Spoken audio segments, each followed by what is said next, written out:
for adults, teens, and kids. We're a very active programming library. We run 1, 2, sometimes 3 programs a day for adults. One of our big programming initiatives this year is we're hosting 100 authors in 1 year, and I can say that we've actually already hit that number. And Cheryl, yeah, okay, I'll take the applause. I'm always fishing for applause. So Cheryl's actually author number 102. Wow. So Cheryl, thanks so much for being here tonight. If anyone has any cell phones on them, they want to turn those to vibrate or silent. Restrooms are down the hall on the right before you get to the front desk. Just a reminder, the rest of the building is pretty much closed and alarmed. You're going to leave the way you came. I anticipate the program lasting about an hour or so. After the talk, there'll be a Q&A. And then Cheryl will be selling and signing copies of her book over at this table for those who are interested. Certainly no obligation, but it is a wonderful book, and the library does have 1 copy, and perhaps we'll be adding more. And just wanted to plug that our next author visits, or one of our next author visits, is on Tuesday, December 4th, 7 o'clock in this room. Hank Philippi Ryan will be here. She's an award-winning suspense writer, and she is probably better known as the Channel 7 investigative reporter for the past 30 or so years. She'll be here to talk about her career in television and her latest suspense novel.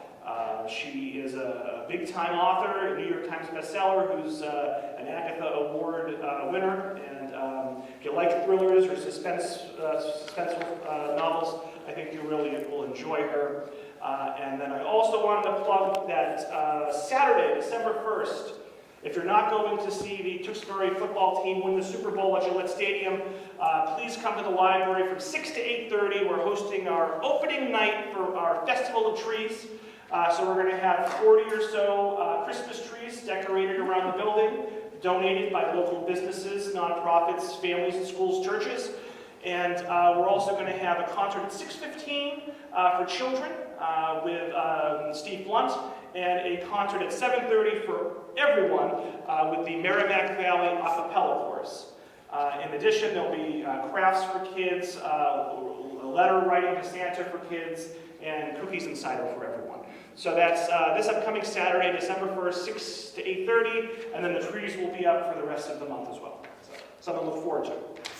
Okay, enough about all that. So let me introduce Cheryl here. Cheryl Suchors began writing at age 6 when she wrote a play starring her sister and herself. And it was terrible. And it was terrible. Okay. There you go. She continued to write poetry until she took a detour through the business world for 20 years. She holds degrees from Harvard Business School and Smith College. Her memoir, 48 Peaks, Hiking and Healing in the White Mountains, was published by She Writes Press in September. Kirkus Review called 48 Peaks an inspiring yet relatable true story with exciting scenes and plenty of heart. BookBub included it as one of the top 10 life-changing memoirs to pick up this fall. The Culturalist listed it as one of the top 10 travel and adventure memoirs that will leave you inspired. And Pop Sugar, I get all my book recommendations from Pop Sugar. Pop Sugar chose the book as one of 7 new nonfiction books for people who don't like nonfiction.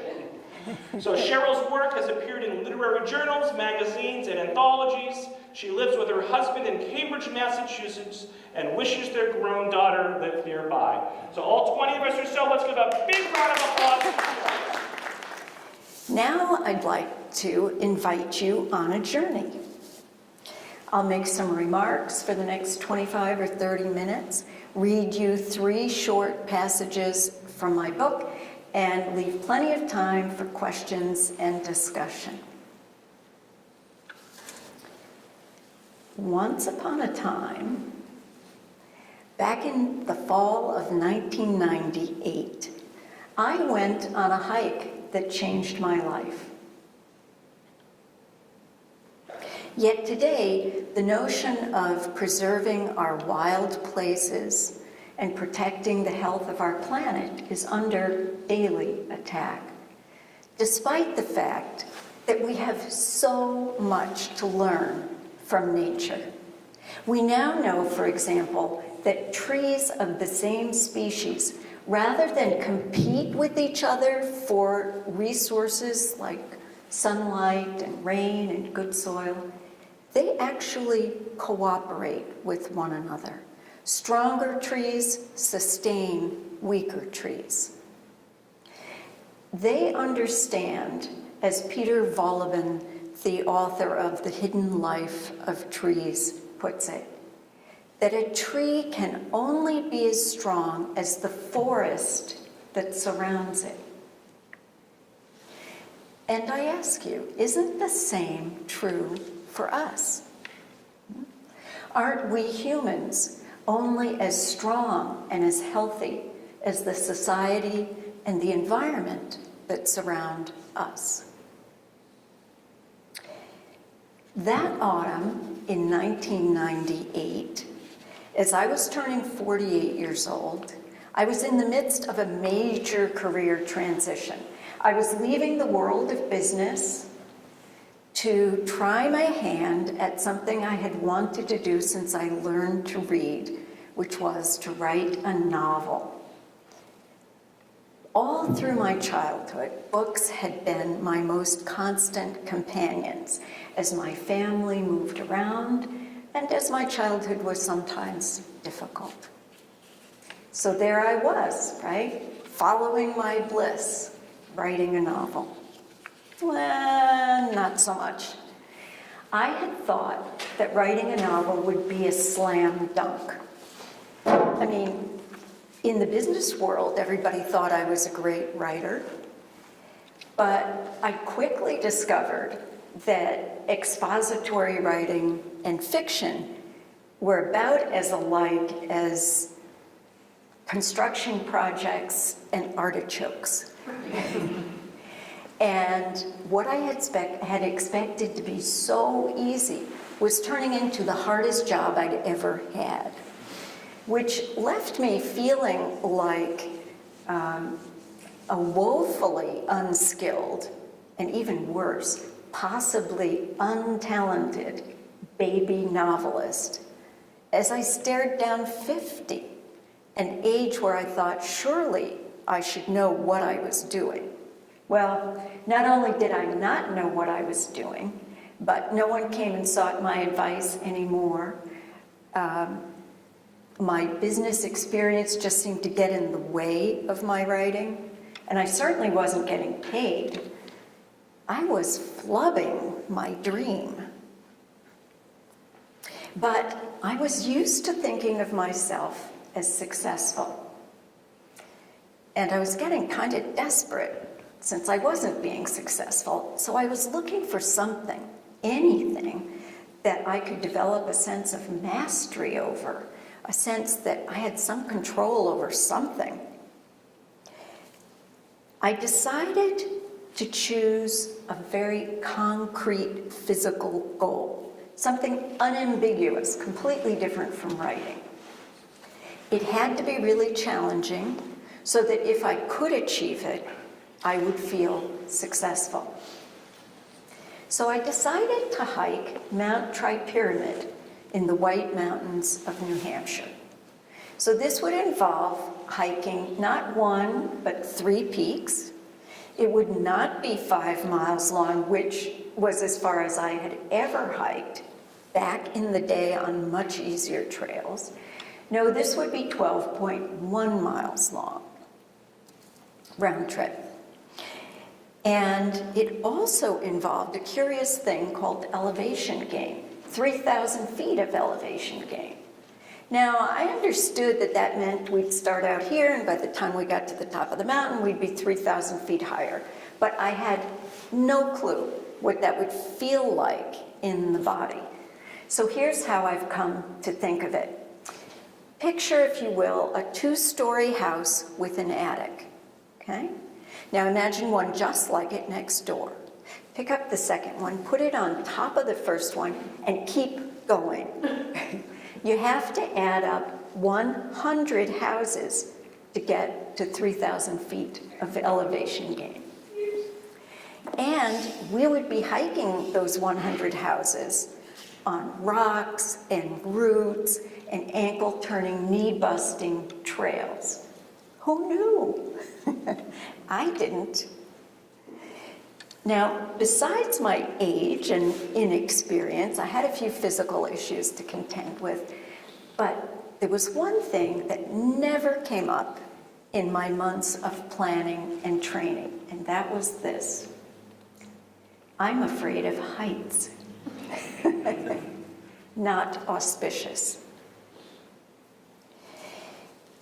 I'd like to read you a short section of the book that describes the moment on Mount Tri-Pyramid when I first heard about the 4,000 Footer Club. So the 4,000 Footer Club is a group within the Appalachian Mountain Club that decides which mountains, 4,000 feet or higher in the White Mountains, qualify to be called a 4,000 footer. There are a few criteria they have to satisfy. And anybody can join the 4,000 footer club.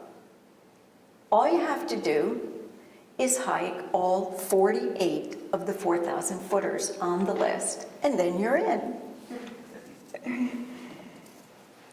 Now, with me on Mount Tri-Pyramid were my best friend and next-door neighbor, Kate. Kate and I did pretty much everything together, and now that we were hiking, we were also training buddies. She was my daughter's Auntie Kate. Heck, she was my dog's Auntie Kate. I also invited along my best friend from college, Sarah. Now, Sarah was my age, 48, but Kate was 54 when we started this. And I should tell you also that Kate and Sarah are the names I give them in the book to protect their privacy. However, there is someone here tonight in the audience who is also a character in my book. And she's sitting right over there. There she is. This is my friend Kim, and she is called Clara in the book. So when you read about Clara, and she's a great character in the book, there she is. You can say you've met her.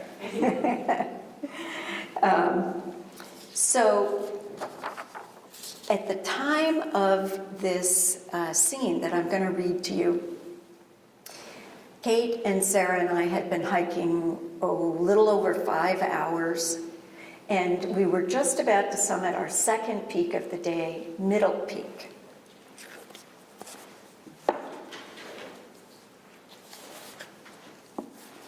At some point, voices broke our reverie, making me realize that we hadn't seen anyone else all day.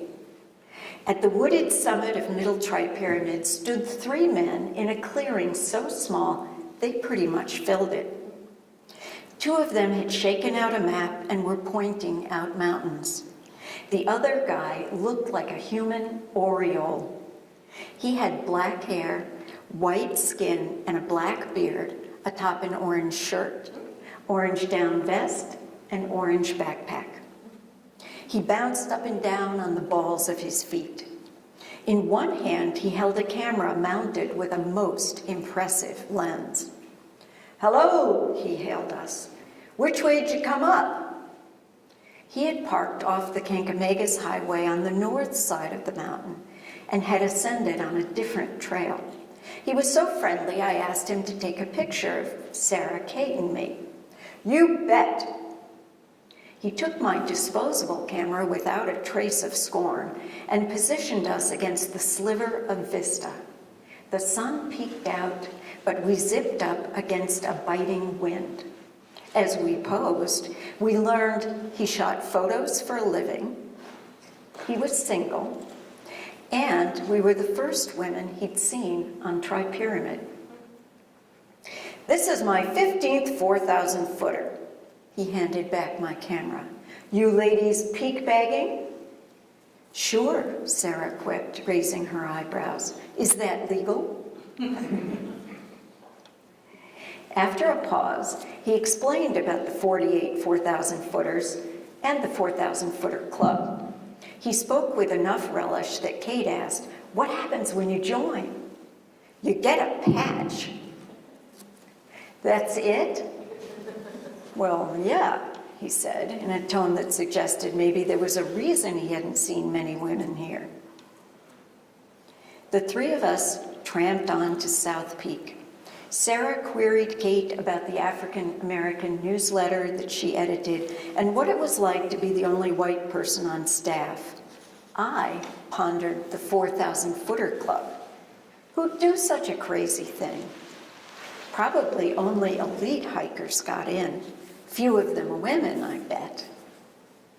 As if traveling similar thoughts, Kate suddenly piped up. What kind of people you think are in that 4,000-footer club? Tall people, Sarah answered. We did finish Tri-Pyramid, only took us 10 hours. And afterward, despite all my training, I could barely make it up and down the stairs in my house. My quadriceps were just clenched up for a week.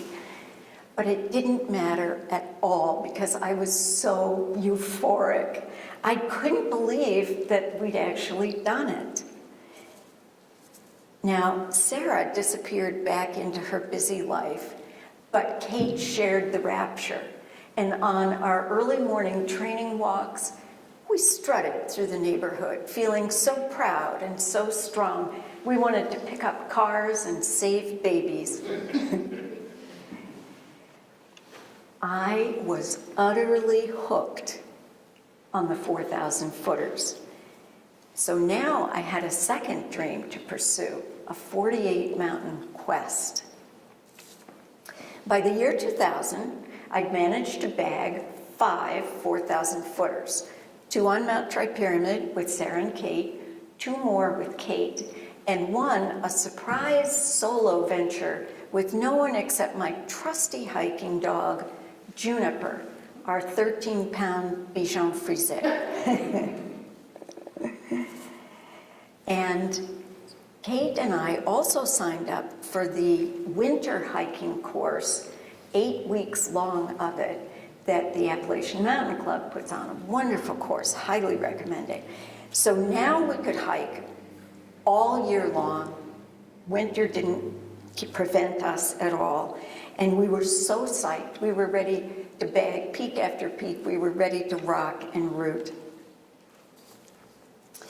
But a few days into our optimistic new millennium, Kate underwent surgery to remove a mass from her abdomen, and they discovered ovarian cancer. She immediately began a 7-month regimen of chemotherapy. 3 months later, in March of 2000, a suspicious area was found in my breast, and I had surgery to see if it was malignant. It was. So the next scene I'm going to read takes place in my breast surgeon's office, and my husband Larry is with me.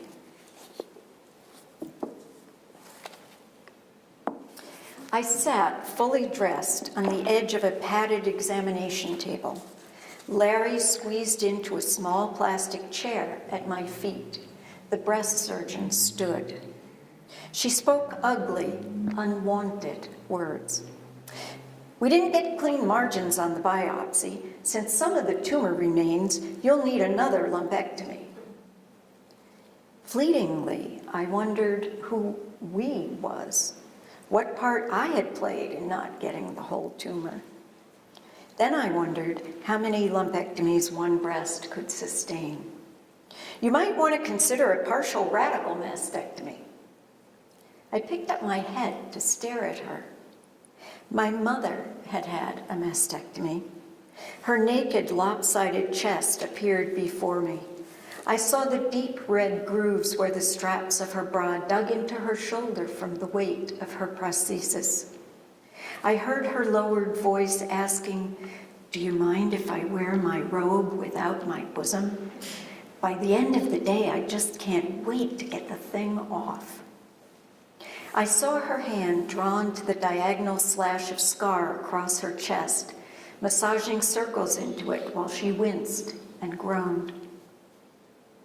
Abruptly, I was back in the exam room, sitting on the table with the hygienic paper crinkling as my legs swung back and forth of their own volition, and the doctor's voice approached and receded and slapped me like waves. There's additional surgery in the armpit area to remove approximately 1/3 of the lymph nodes so we can see if the cancer has spread. 2 more surgeries?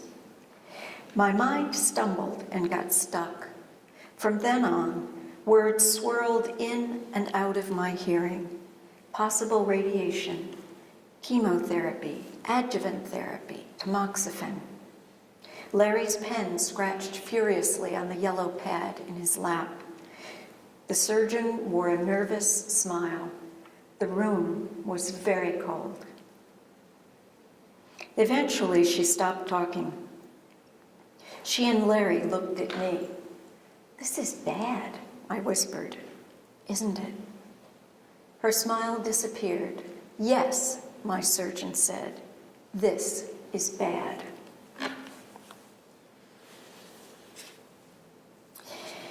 After she finished chemo, Kate went into remission for several glorious months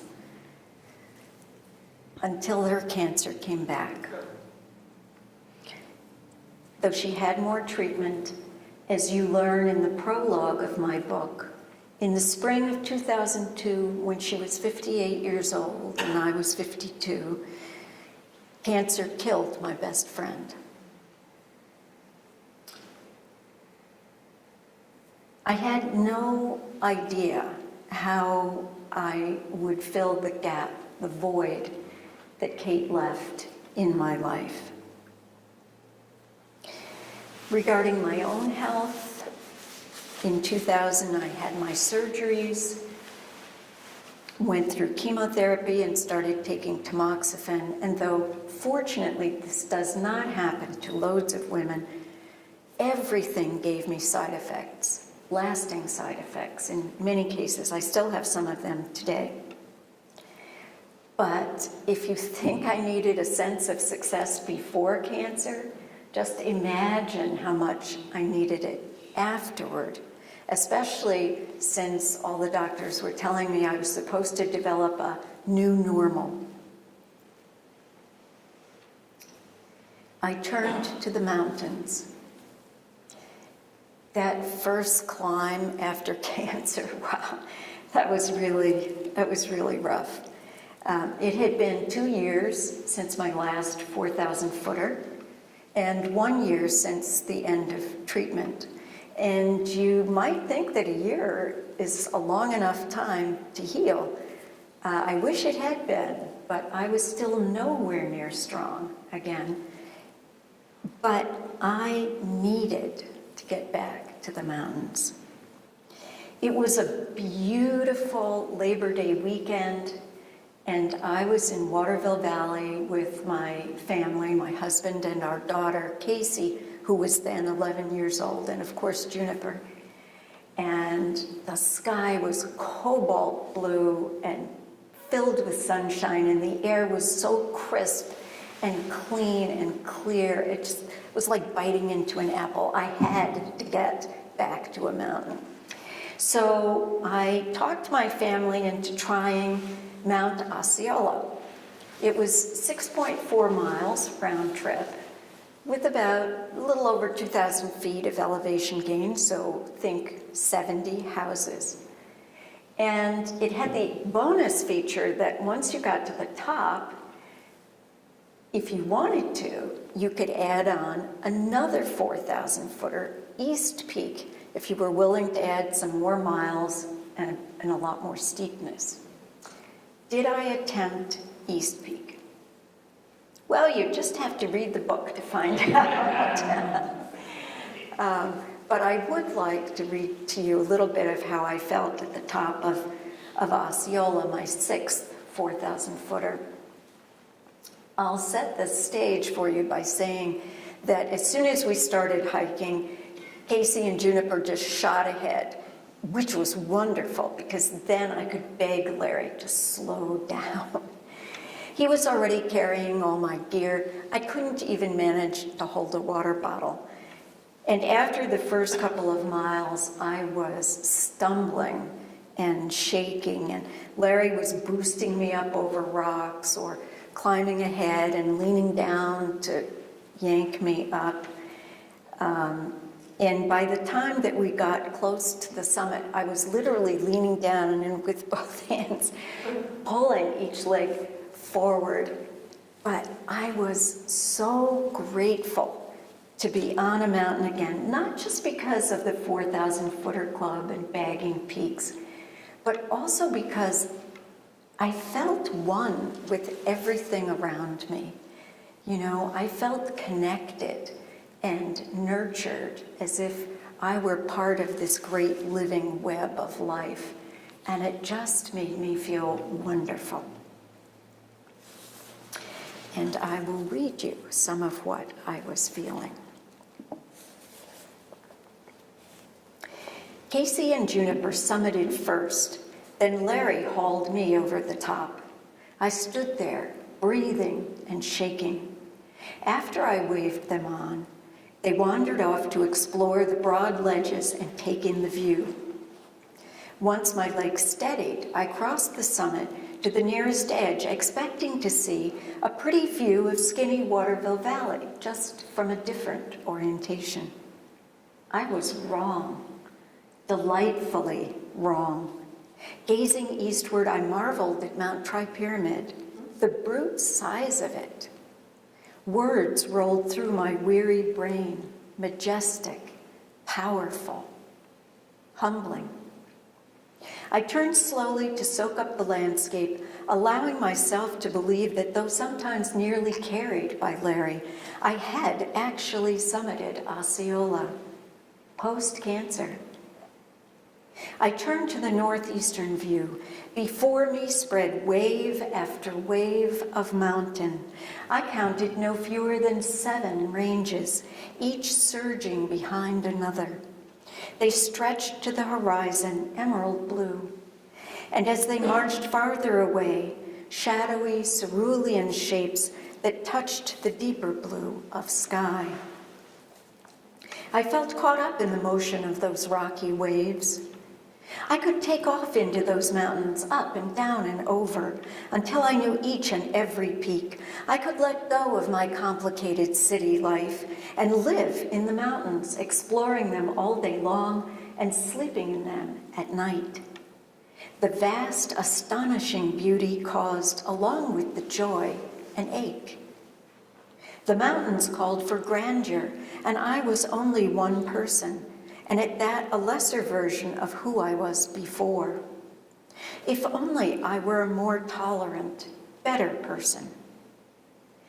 I longed for everyone to experience this breaking open of the spirit that was at once nourishing, illuminating, and sweetly painful. Here, a world existed in which all things, small and large, mobile and rooted, oxygen-giving and oxygen-absorbing, had a place in a balanced, sacred whole. I was on such a mountain high, I didn't even know I was high. I felt certain that if everyone could spend time in the mountains, it would change the fabric of our society. I was ready to hug all the strangers on Osceola, invoke their promise to safeguard this place and take the lessons garnered here back home to share. We could organize. Mom! The sound of Casey's voice startled me. Deep in my mountain reverie, I'd forgotten she existed. So as I've said, hiking changed my life. Taking on the quest to join the 4,000 Footer Club salted my life with frequent enough achievements that I could be patient enough to last through the years it took me to learn the craft of writing. In the mountains, I found a place for the leadership skills I had developed in the business world. And along the way, I learned to appreciate the natural world around me. I loved it all. I mean, the wildflowers, the trees, the different textures of bark and the hues that they came in, the lichen, all the different ferns and mosses, the stones, the birds, the toads, the snakes, the larger creatures I sometimes heard crashing around, but fortunately never came face to face with on the trail. It was a marvel to me, and being in the wild gave me a place spacious enough to absorb some of the grief I felt over losing Kate. And it gave me a place wondrous and magical enough to help heal myself from the trauma of breast cancer. In the process of hiking the 48, I also developed a community of friends. I mean, there is nothing like a difficult, long hike to get to know somebody quickly. It all comes out on the trail, I've found. And curiously enough, hiking also fed my writing career, gave me the inspiration for this book, but also every time that I came back from a hike, no matter how hard it had been, and they were almost always hard for me, or how bruised or battered I felt, I also felt rejuvenated. It was as if this inner void had been filled up with zest and energy and just juice for living. I began hiking to find a sense of mastery. And what I learned was that mastery isn't everything, and control is often an illusion. I was looking for a feeling of success, and what the wild and cancer taught me was that success is not a one-size-fits-all concept. I needed to re-examine the very concept of success and redefine it in a way that left me feeling fulfilled and satisfied and nurtured. I highly recommend the process. So in closing, I offer you 3 wishes. First of all, may you spend even more time than you perhaps already do outdoors, in nature, and especially in the wild. But even if you cannot get to the wild, I hope you can appreciate what you see in your backyard or in a city park, or even if you just see a weed growing up through a crack in the pavement. I mean, what a lesson in perseverance that is. We were made to connect to nature. It certainly has enriched my life, and I hope that it does yours. Secondly, I hope that you'll be even more committed, again, than perhaps you already are, to protecting and preserving this amazing planet, which is our one and our only home. And lastly, I hope that hearing my story will encourage you to continue pursuing your dreams, whatever kinds of mountains they may entail. I believe what Eleanor Roosevelt once said: "The future belongs to those who believe in the beauty of their dreams." So keep dreaming. Thank you very much.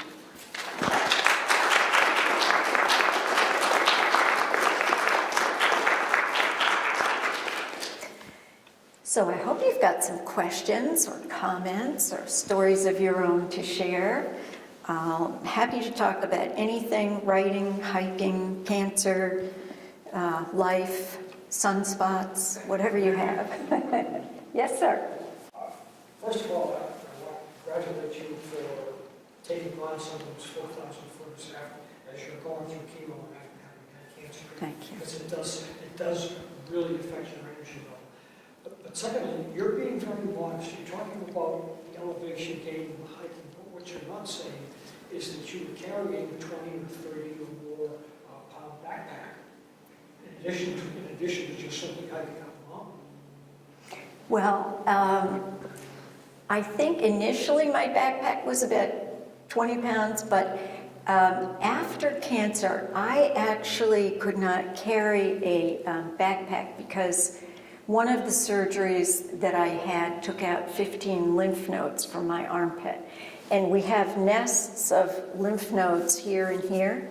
And if you put weight on them, it slows and can really cause a problem with the movement of lymph in your system, which could leave you, me in this case, with lymphedema or a massively swollen arm. So after cancer, I hiked only with a large hip pack. And my friends, like Clara there, carried some of what I could not carry. But you're right, there's additional weight that we do carry as we go through those. Thanks for that. Yeah. Why did you pick Mount Tri-Pyramid as your first 4,000? Well, I chose Tri-Pyramid partly because my family and I had just bought an apartment in Waterville Valley, so I felt like it was a neighbor, you know, because it's very close to Waterville Valley. You can get to it. It's like it was a 3-minute drive from where we were staying. And so that was one reason. And the other reason was because it scared the snot out of me. You know, it was really, it just seemed so daunting to me. It just sounded really, really hard. And I wanted something that would be so hard that I could feel really, really good if I did it. So I think those were the primary reasons that I would probably think Tecumseh, because it's right there. Yes, well, Tecumseh, that's a story. You will have to read about that in my book. That one I did by myself with just my puppy.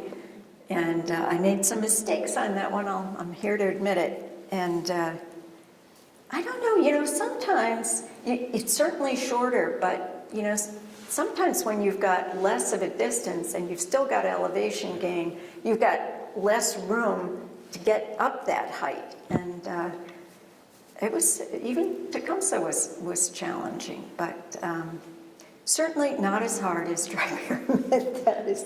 That is true. Yes? What's the criteria for 4,000? Initially, I thought it was the change in elevation, but clearly that's not. So what is the criteria? Well, you're right. First of all, it has to be 4,000 feet or higher, and then the second criterion is that there has to be a 200-foot elevation gain or loss between two peaks for both of them to count. So, for example, on when you do the Wildcats, there are 5 of them. They're all over 4,000 feet, but only 2 of them count because there isn't enough difference in height between them. So. What's the smallest change? What's the smallest change in elevation? Like you can drive to like almost the top of it and only hike up 200 feet. I don't know. Oh gosh. I don't know. Might be Osceola. Well, that's 2,000 feet.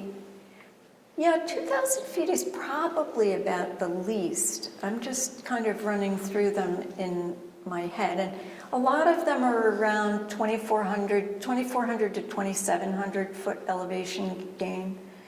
There's some that are over 3,000. Of course, Mount Washington is 4,200. Well, it depends on the trail you take. But yeah, so the maximum is 4,200, I think. And my guess is the minimum's around 2,000. That's an interesting question. Somebody over here had a question? No? I thought it. Yes? Did you do any multi-day hikes when you spent the night on the trail? I did. Of course, the AMC does this wonderful thing of maintaining huts that you can use. So for some of them, I would hike up, bag a peak, sleep overnight in a hut, bag another peak in the morning, and then come down. So I did that for some of them. For very few of them, I camped out in a tent. But, you know, again, since I couldn't carry very much, my poor husband, he carried all of it. You know, I carried what I could fit in a hip pack, and he carried everything else. So he was not fond of that. Well, so, yeah. Yes, ma'am. How was it hiking with your dog? Did he or she just go the whole way and carry them? Oh, she was a wonderful hiker. We got Juniper from a breeder in New Hampshire, actually, and I always credit her great hiking skills to being born in New Hampshire. But she was great. She stayed on the trail. She actually probably, if I hiked one 4,000 footer, she probably did two on that same venture because she was always going up and down, up and down. There were some rocks that she could not get up because her legs were too short. And there were some streams that she had to be carried across. But for the most part, she did it all. She climbed 7 4,000 footers with me. Yeah. Yes. What was your last one? Oh, my last 4,000 footer was Mount Isolation. Either that or Owl's Head. Yeah, Owl's Head is 18 miles long, and people do it in a variety of ways. Actually, Juniper did that one too. But we did it in one day. We just started wicked early and just did that. But isolation was really a challenge because it had been raining horrendously for about 10 days before the hike. So that when we were coming down, it was like hiking in a stream all the way down. Clara was there with me. I'm not making that up, am I? No, the trail is a stream. The trail was a stream, so it was, but it was beautiful.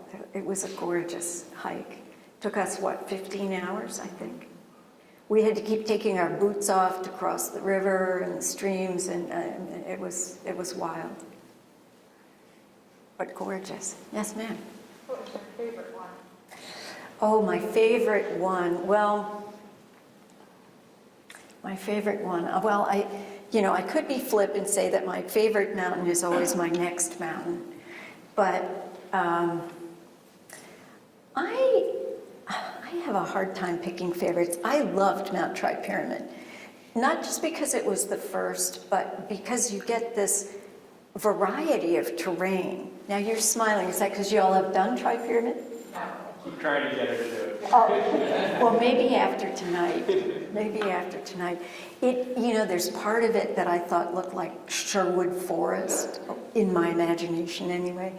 And I felt like it was almost like being on 5 or 6 different hikes at once because the terrain kept changing. I loved that about it. My other favorite, I have to say, are the bonds. I'm seeing some heads nodding. Yeah, there are 3 of them, Bond Cliff, and West Bond. And they're hard to get to, or I should say they're long to get to. But once you get there, you can't see anything of civilization anywhere around you in a 360. All you see are these beautiful blue-green mountains, all these different mountain ranges. And it's just, you're out there in the wild, and there's nothing you can do but just appreciate and absorb it. It's remarkable and so beautiful, so beautiful. So I'd say those 2. I don't know, I know we've got at least 2 people here who've done the 48. Anybody else who's done the 48? So what are your favorites, you 2?